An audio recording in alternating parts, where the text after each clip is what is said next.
Avis vascular centre మన దేశంలోనే the best varicose vein hospital. నమస్తే అండి. నమస్తే జయ. రమగారు, మనం సప్త చిరంజీవులు మాట్లాడుకుంటూ ఉన్నాం కదా. ఈ రోజు ఏ చిరంజీవి గురించి చెప్తున్నారండి? అశ్వత్థామ బలి చెప్పేశాం. అవును, వ్యాసుల వారి గురించి చెప్పుకుందాం. భారత జాతి అసలు తెల్లవారు లేచి భూదేవికి దండం పెట్టాక ఎవరికి మొట్టమొదట దండం పెట్టాలంటే ప్రతి భారతీయుడు నమస్కరించవలసింది వేదవ్యాసుడికి. అంతటి చరిత్ర, అంతటి మహానుభావుడు, మామూలు వాడు కాదు ఆయన. వ్యాసుడే లేకపోతే మనకి భారతం లేదు, భాగవతం లేదు, కృష్ణుడు లేడు, అవును, అష్టాదశ పురాణాలు లేవు, వేదాలకి 4 చతుర్విధాలు లేవు, మన విధి విధానమే లేదు లేదు కదండి. వేదం లేదు భారతదేశానికి. అమ్మో, కేవలం వ్యాసుడి వల్లే మనకు అందింది అది. ఆయనే అష్టాదశ పురాణాలు రాశాడు. భగవంతుణ్ణి సులువుగా పొందటం ఎలా అనేది కలియుగపు మానవులకి తెలియచేసిన, తెలివిడి కలిగించిన మహానుభావుడు వేదవ్యాసుడు. ఆయన గురించి తెలుసుకోవాల్సిందే. వేదవ్యాసుల వారి జననమే చాలా విచిత్రమైన గాథగా ఉంటుంది. పూర్వం అంట వసువు అని ఒక రాజు ఉండేవాడు. ఈయన చాలా పరాక్రమవంతుడు. ఇంద్రుడికి సహాయం చేస్తే ఆ ఇంద్రుడు ఒక విమానం ఇచ్చేట ఆయనకి, వసువుకి ఇస్తే ఆ విమానంలో తిరిగేవాడు. ఉపరిచర వసువు అనేవారు ఆయన్ని, పైన తిరగలిగేవాడు. అయితే ఆ టైంలో ఆయన రాజ్యం చేస్తున్న కాలంలో శుక్తిమతి అని ఒక నది కోలాహలుడనే ఒక పర్వతాన్ని చుట్టి ప్రవహించేదట. ఈ నదీ పర్వత సంగమం వల్ల ఆ శుక్తిమతి అనే నదికి 2 సంతానం కలిగారు. ఆ గిరిక వసుపదుడు అలాంటి పేరు చెప్తారు. ఈ గిరికని, ఈ పిల్లలిద్దరిని ఆవిడ ఆ ప్రాంతానికి ప్రభు అయిన, భూమికి ప్రభు అయిన వసువుకి అప్పచెప్పింది. ఆ గిరికని వివాహం చేసుకున్నాడు వసువు. అయితే ఒకనాడు ఆయన ఏం చేశాడట, ఎక్కడికో అడవికి వెళ్ళాడు. అద్భుతంగా ఉందట ఆ వాతావరణం. అప్పుడు ఆయనకి భార్యను తలుచుకున్నాడు. భార్యా వ్యామోహంతో ఆయనకి వీర్యం పతనం అయిపోయిందట. ఆయన ఏం చేశాడట, ఒక ఆకు దొప్పలో వీర్యాన్ని పట్టి ఒక డేగకిచ్చేట, నా భార్యకి అందజెయ్యి అని. ఆమె సంతానార్థిగా ఉంది, ఈ వీర్యాన్ని అందించమన్నట్టు. ఆ డేగ పట్టుకెళ్తూ ఉంటే, చిత్రమైన కథ చూడు ఎంత వింతగా ఉంది. ఆ పట్టుకెళ్తుంటే, అది తీసుకెళ్తూ ఉంటే ఇంకొక డేగ అదేదో ఆహార పదార్థం అనుకుని దీని మీదకి వచ్చిందట. అది పడిపోయింది కిందకి. అది పడిపోతే అక్కడ ఒక నదిలో అద్రిక అనేటువంటి ఒక అప్సరస చేప రూపంలో తిరుగుతోంది. ఆ పైనుంచి పడిన దాన్ని చేప మింగేసిందట. తర్వాత జాలర్లకి అద్రిక దొరికింది. ఆ చేప జాలర్లు పొట్ట కోస్తే అందులో ఒక 2 సంతానం కనపడ్డారు, ఒక ఆడపిల్ల, ఒక మగపిల్లవాడు.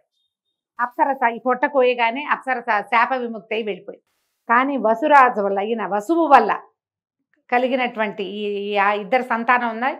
ఈ చేపలలో కడుపులో పుట్టినటువంటి ఈ పిల్లలిద్దరిని ఈ మత్స్యకారులు ఏం చేశారట, వాళ్ళ ప్రాంతానికి రాజు, మత్స్య దేశానికి రాజు అయినటువంటి దాశరాజుకి అప్పచెప్పారు.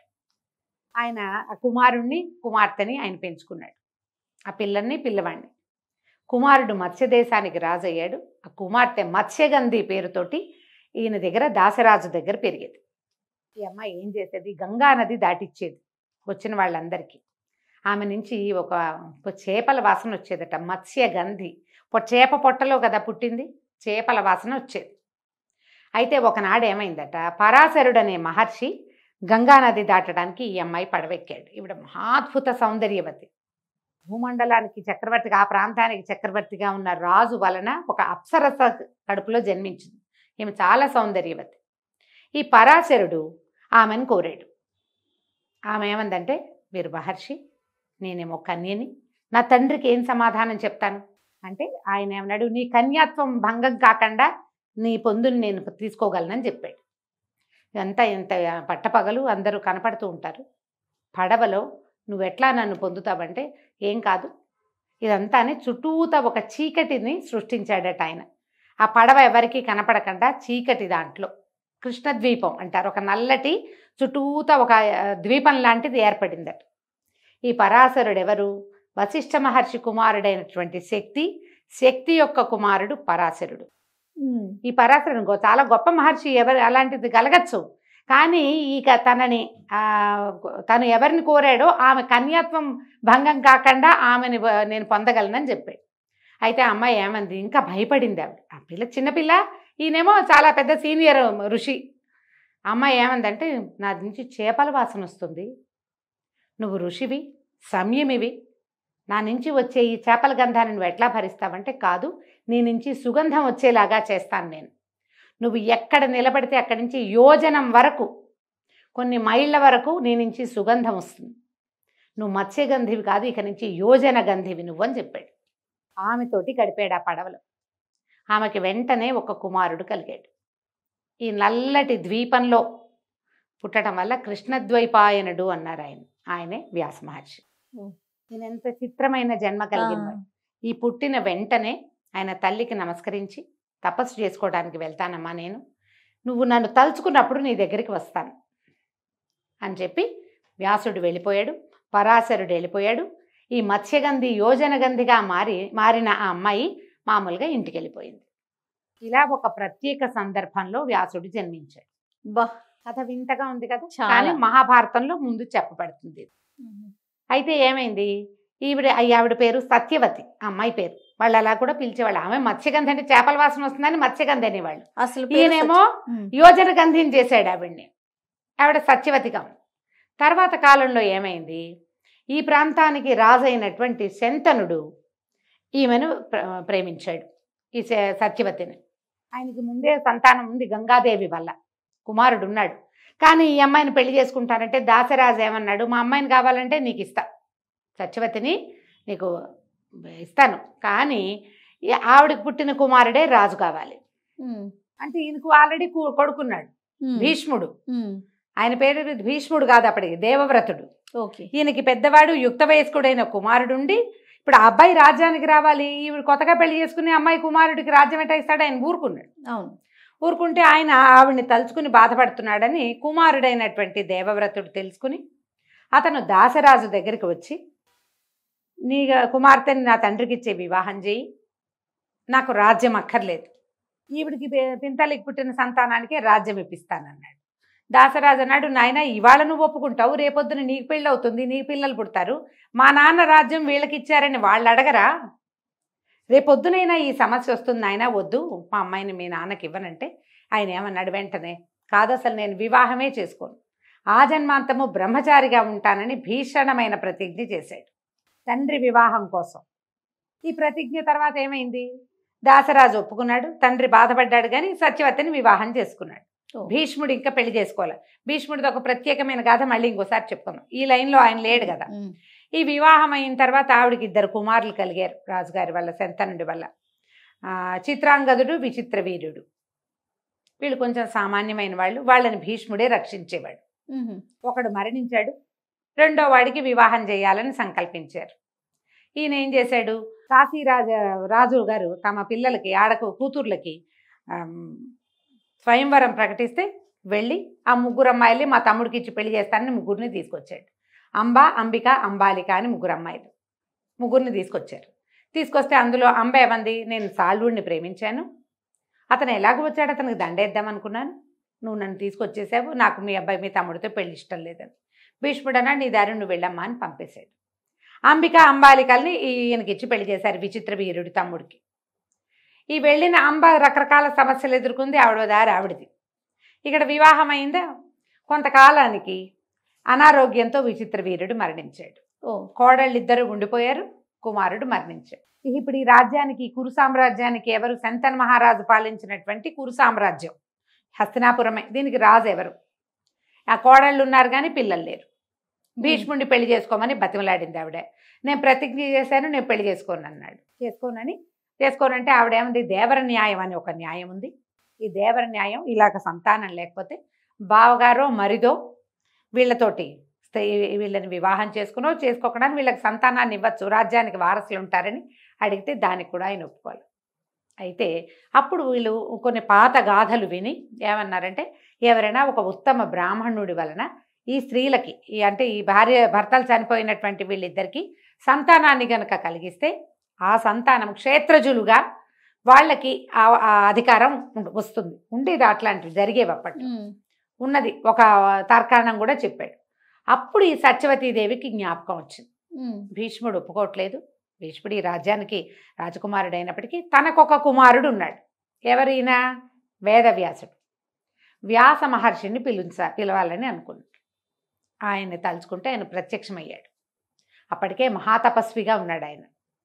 ఆయన్ని అడిగింది, అయ్యా ఇట్లా నేనేమో నాకు 2 కుమారులు కలిగారు, 2 మరణించారు, కోడళ్ళు ఉన్నారు, ఈ రాజ్యానికి వారసులు లేరు, కాబట్టి నా కోడళ్ళకి సంతానాన్ని అనుగ్రహించమని. సరేనని ఒప్పుకున్నాడు ఆయన తల్లి కోసం. ఒప్పుకుంటే అంబికకి అంబాలికకి చేరుకో సంతానము కలిగింది. ధృతరాష్ట్రుడు, పాండురాజు. ఈ వచ్చిన మహర్షిని చూసి భయపడ్డందుకు, కళ్ళు మూసుకున్నందుకేమో అంబికకి ధృతరాష్ట్రుడు పుట్టుగుడ్డివాడిగా జన్మించాడు. ఆయన చూసి భయంతో పాలిపోయినందుకు అంబాలికకేమో పాండురాజు పాండురోగంతో పాలిపోయిన వంటి శరీరం కలిగిన వాడు జన్మించాడు. ఇద్దరు మహాబలవంతులే. ఋషి వలన అద్భుతమైన సంతానమే కలిగింది. మళ్ళీ ఈ పిల్లవాడు కళ్ళు లేగని పిల్లవాడుగా ఉన్నాడు కాబట్టి మళ్ళా పెద్ద కోడల్ని పంపించింది ఆవిడ. పంపిస్తే ఆవిడేం చేసింది, ఈసారి ఆ మహర్షి దగ్గరికి వెళ్ళటం ఇష్టం లేక తన దాసిని అలంకరించి పంపించింది. దాసి పరమభక్తితో వ్యాసుడిని సేవించింది. ఆవిడకి విదురుడు పుట్టాడు. వీళ్ళ ముగ్గురు ఈ కురు సామ్రాజ్యానికి, ఒకడు రాజు, రెండోవాడు రక్షకుడు, మూడోవాడు మంత్రి. ధృతరాష్ట్రుడు పుట్టుగుడ్డివాడు కాబట్టి కన్ను లేని వాళ్ళకి మరి దివ్యచక్షువుగా ఉన్నాడు కదా, రాజ్యం ఇవ్వడానికి వీల్లేదు. అందుకని పాండురాజును రాజును చేశారు. ధృతరాష్ట్రుడు రాజుగారు అన్నయ్యగా ఉన్నాడు తొలుత. విదురుడు. వీళ్ళ ముగ్గురు చక్కగా చదువుకున్నారు, విద్యలు నేర్చుకున్నారు, శస్త్ర విద్యలు వచ్చినాయి పుష్కలంగా. ఈ కథ ఇట్లా నడిచింది. వీళ్ళకి సంతానాన్ని అనుగ్రహించినటువంటి వేదవ్యాసుడిని ఎప్పుడూ వాళ్ళు తండ్రిగా గౌరవించటం కానీ, వీళ్ళు తన కుమారులని క్లెయిమ్ చేయటం కానీ జరగల. వీళ్ళకి ఏమంటారు, వెల్విషర్గా మాత్రమే ఉన్నాడు. కురు సామ్రాజ్యానికి శ్రేయోభిలాషిగా ఉన్నాడు ఆయన. తన పని అయిపోయింది, తల్లి అడిగింది చేశాడు, అంతే. ఆ స్త్రీల పట్ల కానీ, ఆ కుమారుల పట్ల కానీ ఆయన ఏ రకమైన సొంతధనాన్ని ఆయన ప్రదర్శించలేదు. ఇది ఇలాగా. ఇవి కాకుండా ఆయనకు సుఖమహర్షి కుమారుడుగా జన్మించాడు. శుకుడు కూడా ఆయన పరమాద్భుతమైన మంత్రవేత్తగాను, తర్వాత మహర్షిగాను, ఋషిగాను ఉన్నాడు. ఈ కథలు ఇట్లా నడుస్తున్నాయి. ఈయన ఏం చేశారు, దీన్ని వేదం ఏకీభూతంగా ఉండేది, దాన్ని 4 భాగాలుగా విడదీసి మానవులకి అందించాడు. కానీ వేదం అపౌరుషమైన వేదాన్ని మానవుల్ని చేసింది కాదు, అది భగవంతుడి సృష్టి వేదం. అందులోని విషయాల్ని మానవులు సులువుగా అర్థం చేసుకోవటానికి వీలుగా పంచమ వేదం అని చెప్పబడేటువంటి మహాభారతాన్ని కూడా రాశాడు ఆయన. ఈ మహాభారత గాథ అంతా ఆయన కంటి ముందే జరిగింది. ఆయన వల్లే వీళ్ళు కలిగారా, తర్వాత వీళ్ళంతా పెద్దవాళ్ళు అయ్యారు, వాళ్ళకి పిల్లలు కలిగారు, వీళ్ళు కొట్టుకున్నారు, చివరికి కురుక్షేత్ర సంగ్రామం అయింది. ప్రతి అడుగడుగున వేదవ్యాసుడు ఈయన వస్తూనే ఉన్నాడు ఇక్కడికి, వీళ్ళ దగ్గరికి. అవును, వీళ్ళు వెళ్తున్నారు, ఆయన వస్తున్నాడు. ఒక్కొక్కళ్ళకి ఒక్కొక్క రకమైన బోధ చేశాడు ఆయన. పాండవుల్ని బోధించాడు, ధృతరాష్ట్రుడికి బోధ జరిగింది. అన్ని సందర్భాల్లోనూ వేదవ్యాసుడి ప్రెజెన్స్ ఉంది మహాభారతంలో. మహాభారతం అంతా అయిపోయాక ఆయన ఆలోచిస్తూ అదంతా పునరావృత్తి చేసి దీన్ని ఒక లైన్గా రాసి అప్పచెప్దాం ప్రజలకి అని భావించి తను చెప్పేదాన్ని రాయటం కోసం గణపతిని ప్రార్థించాడు, విఘ్నేశ్వరుణ్ణి. మహాభారతం గంట మాక్కండా రాయాలి నేను చెప్తానంటే, వినాయకుడు ఏమన్నాడంటే, ఆపితే ఆగిపోతా, ఇక నేను రాయను, ఆపకూడదు, నువ్వు అట్లా చెప్తూ ఉంటే నేను రాసేస్తా అనేసరికి ఇప్పుడు ఈయన ఆలోచించాడు. ఎక్కడైనా తను ఆలోచించుకోవటానికి కానీ, తను కొంచెం ప్లాన్ చేసుకోవటానికి కానీ ఆగకుండా ఎట్టా కుదురుతుంది, ఫ్లో ఆగితే రాయని అంటున్నాడు గణపతి. అందుకని ఆయన ఏం చేశాడు, వేదవ్యాసుడి వ్యాస మహర్షి ఈ మహాభారతాన్ని చెప్పడం మొదలుపెట్టారు. చెప్పటం ప్రతి 10 శ్లోకాలకి ఒకసారి ఒక పెద్ద శ్లోకం చెప్పటం. ఈయనకి ఏమిటంటే, గణపతికి తనకు అర్థం కాకపోతేనే స్లో అవుతాడు, ఆయనకి అన్నీ అర్థమైపోతాయి. ఆయన ఇదేమిటి అని ఆలోచించే సమయంలో ఈయన ఇంకోటి ఆలోచించుకునేవాడు. అందుకని 10 శ్లోకాలకు ఒక్కొక్క పెద్ద శ్లోకం చొప్పున, ఒక బలమైన శ్లోకం చొప్పున చెబుతూ మహాభారతాన్ని రాయించాడు. గ్రంథులు అంటారు వాటిని. ఒక చిన్న గ్రూపు అవగానే ఒక పెద్ద శ్లోకం ఒకటి ఆలోచించుకోవటం, తను ఆలోచించడానికి తను కొత్త ఎత్తుగడ, ఆ కథను ఎక్కడి నుంచి మొదలు పెట్టాలి, ఎవరి నుంచి స్టార్ట్ చేయాలి, దీని తర్వాత ఆయన గుర్తు కూడా చేసుకోవాలి కదా. అట్లా చెప్తూ మహాభారతాన్ని గణపతితోటి రాయించుకున్నాడు. మహాభారతంలో వేదాలలో చెప్పబడిన 4 వేదాల్లో చెప్పబడిన రకరకాల ఎన్నో రకాల విషయాల్ని మహాభారతంలో పాత్రల ద్వారా చెప్పించారు. మహాభారతంలో ఇంకొక ప్రత్యేక ఘట్టం ఉంది, ఏమిటది, భగవద్గీత. ఉపనిషత్తుల సారం అని చెప్పబడేటువంటి భగవద్గీతని కూడా ఈ మహాభారతంలో పొందుపరిచారు. అందుకని మహాభారతాన్ని పంచమ వేదం అంటారు. 4 వేదాలు కాకుండా 5వ వేదం ఐదో వేదం ఇది. అదే కథారూపంగా ఉన్నప్పటికీ ఎన్నో ధర్మ సూక్ష్మాలు ఉన్నాయి అందులో. అదంతా వ్యాస భగవానుడే మనకు అందించాడు. అయితే వ్యాసుల వారు చిరంజీవని ఆయన తండ్రి చేత అలాంటి వరాన్ని పొందారు. కాళిదాస మహర్షి కాలంలో వ్యాసుల వారిని కాళిదాసు చూసినట్టుగా కొన్ని ఘటనలు చెప్పబడతాయి. ఓహో, ఉన్నారని. కాళిదాస్ అంటే మళ్ళీ ఏదో యుగం వాడు కాదుగా, మన యుగంలోని అంతే మన ముందు తరాల వాడు. ఒకటి రెండు చూసారట. కాళిదాసు చూశాడని కాళిదాసు యొక్క కథల్లో ఆయన వ్యాసుల వారిని చూసిన ఇది చెప్తారనమాట. చెప్పబట్టి మనం చిరంజీవిగా అనుకోవాలి. ఆయన చిరంజీవిగానే ఉన్నాడు. ఇప్పుడు ఎన్ని రకాల పురాణాలు అందించారో మనకి. ఏ పురాణానికి ఆ పురాణమే గొప్పది చేయాలి. అవును, ప్రతిదీ గొప్పదే. అవునండి. దేని ప్రత్యేకత దాందే. మహాద్భుతమైన పురాణాలుగా చెప్పబడేవన్నీ కూడా వ్యాసుల వారి ముఖంలో నుంచే వచ్చినాయి. మనకి ఇంత వాంగ్మయాన్ని ఇచ్చిన ఆయన్ని పొద్దున్నే తలుచుకోవద్దు, మనం ఖచ్చితంగా తలుచుకోవాలి. భారతీయులకి ప్రథమ గ్రంథం ఏమిటి? ఆది కావ్యం రామాయణం అయితే మనం ప్రతి మనిషి తెలుసుకోవాల్సింది భగవద్గీత. అవును, అది మనకి ఇక్కడి నుంచే వచ్చింది. మనం నిత్యము పారాయణ చేసుకునే విష్ణు సహస్రనామం మహాభారతంలోదే. అది కూడా ఈ భగవద్గీత కాలం యుద్ధక సమయంలో భీష్ముల వారు చెప్పిందే కదా. అవును. కాబట్టి విష్ణు సహస్రనామానికి మనం వ్యాసుల వారికి కృతజ్ఞతలు చెప్పుకోవాలి కదా. అది మనకు దానికి మొదట సహస్రనామాలు చెప్తారు కదా. వ్యాసం వశిష్ఠ నప్తారం శక్తే పౌత్రమకల్మషం పరాశరాత్మజం వందే శుకతాతం తపోనిధిం. ఎంత బాగా చెప్పారు. వ్యాసం వశిష్ఠ నప్తారం, వ్యాసుల వారు వశిష్ఠుడికి మునిమనవుడు. శక్తేహ పౌత్రం, శక్తి యొక్క మనవడు. పరాశరాత్మజుడు, వాళ్ళ నలుగురిని చెప్పారు. వశిష్ఠుడు, శక్తి, పరాశరుడు, వ్యాసుడు. తర్వాత సుఖదాతం తపోనిధిం, మహాతపోనిధి అయినటువంటి వ్యాసుడు వాడు సుకుడు, సుఖమహర్షికి కూడా తండ్రిగా ఉన్నాడు. 5గురిని చెప్పారు. ఒక్క వరుస సంతానం అందరూ 5గురు అంటే ఒక వంశానికి చెందిన 5గురిని మనం ఒకేసారి తలుచుకోవాలి వాళ్ళని. వశిష్ఠుడు బ్రహ్మ మానస పుత్రుడు, బ్రహ్మ యొక్క ప్రథమ సంతానం వశిష్ఠ మహర్షి. ఆయన యొక్క కుమారుడు శక్తి, శక్తి యొక్క కుమారుడు పరాశరుడు, పరాశరుని కుమారుడు వ్యాసుడు, వ్యాసుని కుమారుడు శుకుడు. 5గురిని మనం సహస్రనామాన్ని చెప్పేటప్పుడు చదువుకుంటాం, వాళ్ళ పేరుని తలుచుకుంటాం. సో ఈ రకంగా ఈయన చిరంజీవిగా ఉన్నాడు. బోల్డ్ అన్ని విషయాలు చెప్పచ్చు ఇంకా వ్యాసుల వారి గురించి. నేను ఇంకా బ్రీఫ్ చేస్తేనే ఇంత టైం పట్టింది. మనం ఒక ఫ్రేమ్లో చెప్పేదలుచుకున్నాం కాబట్టి ఈ వివరాల వరకు మనం ఇవ్వగలుగుతాం. తప్పకుండా రమ్మగారు, నిజంగా తెలుసుకోవాల్సిన విషయం ఇది. నమస్తే అండి. నమస్తే.